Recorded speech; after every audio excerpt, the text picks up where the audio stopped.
17 कह रहा है कि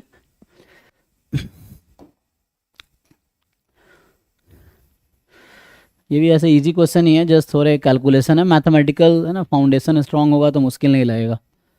सो हाँ, तो यहाँ से एक्स भी एक continuous random variable having this, पहले तुम्हें एमजीएफ है ना, एमजीएफ डिटरमिन डिस्ट्रीब्यूशन यूनिकली, तो ये एमजीएफ बता रहा है कि x has a distribution uniform 0 1 है ना, ये इफ एंड ओनली इफ होता है। सो x is uniform 0 1 if and only if x has this mgf। अब x का डिस्ट्रीब्यूशन पता चल गया। अब आप लोगों को अगर क्वाड्रेटिक सॉल्व करना आता है, क्वाड्रेटिक इनइक्वालिटी, तो ये क्वेश्चन आसान है ना, तो क्वाड्रेटिक इनइक्वालिटी सॉल्व कर लीजिए। और नहीं आता है तो सीखो, एटलीस्ट एग्जाम से पहले तो सीख ही लो, क्योंकि जरूरत पड़ सकती है। तो हमें देखना है कि ये पॉजिटिव कब होता है, तो पॉजिटिव होने के लिए इसको पहले इक्वल टू 0 करो। 48x² minus 40x plus 3 is equal to 0। यहाँ से x की वैल्यू निकालो, तो मिडिल टर्म स्प्लिट कर सकते हो। मिडिल टर्म स्प्लिट करेंगे तो क्या होगा, क्या लिखूँ 40 को, 48 इंटू 3 है, 16 इंटू ऐसा होगा 36 इंटू 4, अच्छा, so minus 36x minus 4x, सो 36 इंटू 4 वही होगा जो 48 इंटू 3 होगा, है ना।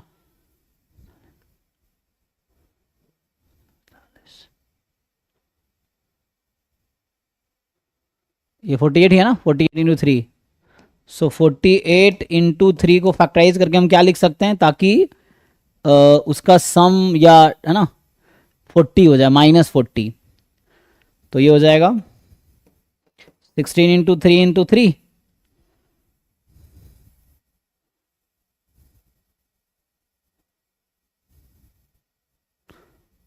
क्या लिखोगे भाई, 1/12 और हाँ 3/4, 1/12 3/4। अच्छा सॉल्व कर लिए फैक्टराइज, ये तो उससे कर सकते हो मिडिल क्वाड्रेटिक फॉर्मूले से, या मिडिल टर्म स्प्लिट करके,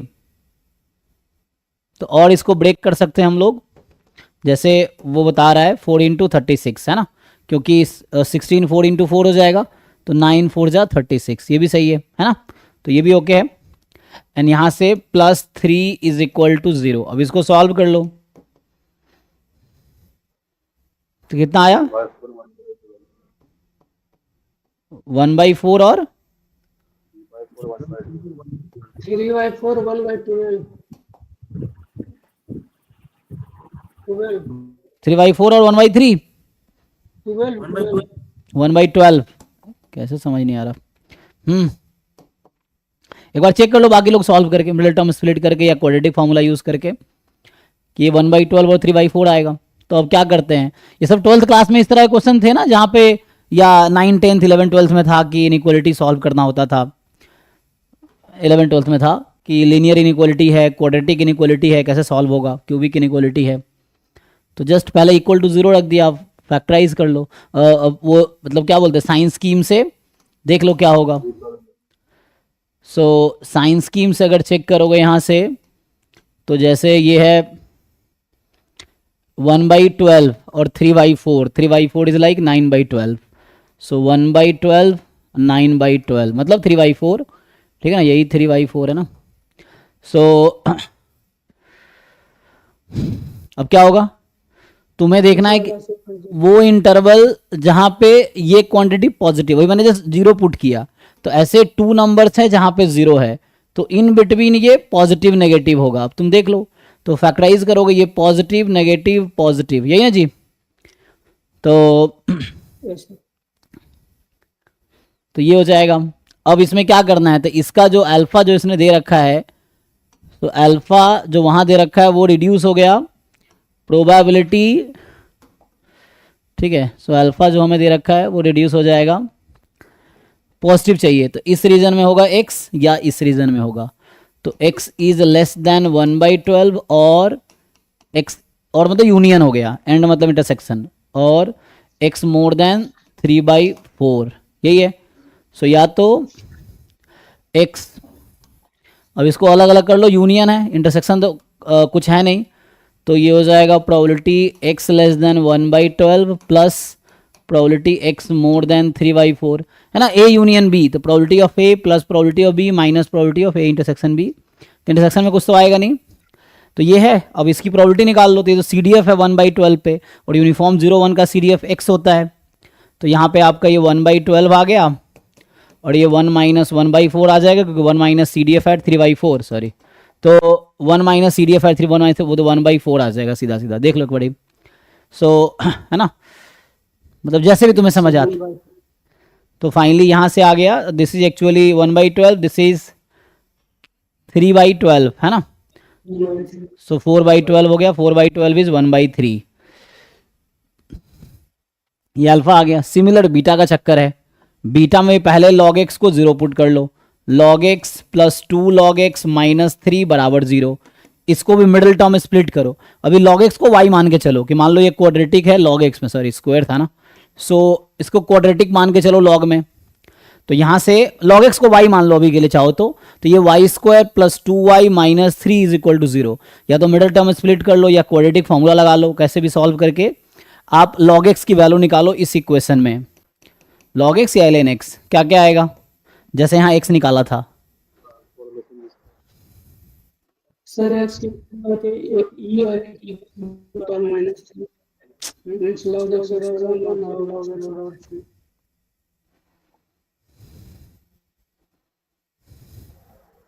ट्रांसफॉर्मेशन यूज किया तो exponential 1 so x minus x का फैक्टराइजेशन करेंगे तो y माइनस 2 y प्लस क्या y plus 3 into Y minus 1, है ना, प्लस 3 माइनस 1, तो माइनस 3 कॉमा प्लस 1 ऐसा आएगा। तो मतलब जस्ट log x को हम लोग y मान लिया, t मान लिया, u मान लिया, कुछ भी ले लो और इसको सॉल्व कर लो, तो log x की वैल्यू आ जाएगी -3 या 1, इसको क्वाड्रेटिक समझ के, इसको क्वाड्रेटिक मान के सॉल्व कर लो, जैसे ये सॉल्व किया था। फिर से नंबर लाइन बनाओ, तो इसके लिए भी फिर से नंबर लाइन बनाओ, अब नंबर लाइन पे लोकेट करो इसको, तो अभी इसको नंबर लाइन पे लोकेट करोगे, अभी log x के लिए बना रहे हैं ना, सो log x की वैल्यू -∞ से +∞ में कुछ भी आ सकती है, तो log x की वैल्यू जब -3 और 1, तो log x जब 1 से ज़्यादा होगी तो ये क्वांटिटी log x को तुम y मान लो, कोई दिक्कत नहीं है। सो y अगर इधर पॉजिटिव नेगेटिव पॉजिटिव, फिर से ऐसा आएगा ठीक है। तो ये जो बीटा लिख रखा है इसमें बोला गया कि वो रीजन कंसीडर करो जहां पे ये पॉजिटिव हो, तो पॉजिटिव कहां पे है, -3 से कम या 1 से ज्यादा, यही आएगा। सो तो यहां से आ गया कि जो log x है या तो वो -3 से कम है या 1 से ज्यादा है। log तो इंक्रीजिंग फंक्शन है, तो log को राइट में शिफ्ट कर दो, तो x लेस देन e की पावर -3 या x मोर देन e की पावर 1। अब फिर से जैसे इसको सेपरेट किया वैसे यहाँ भी सेपरेट कर लो, a यूनियन b फॉर्मूला लगा के, तो probability of a plus probability of b, है ना, तो वैसा हो जाएगा।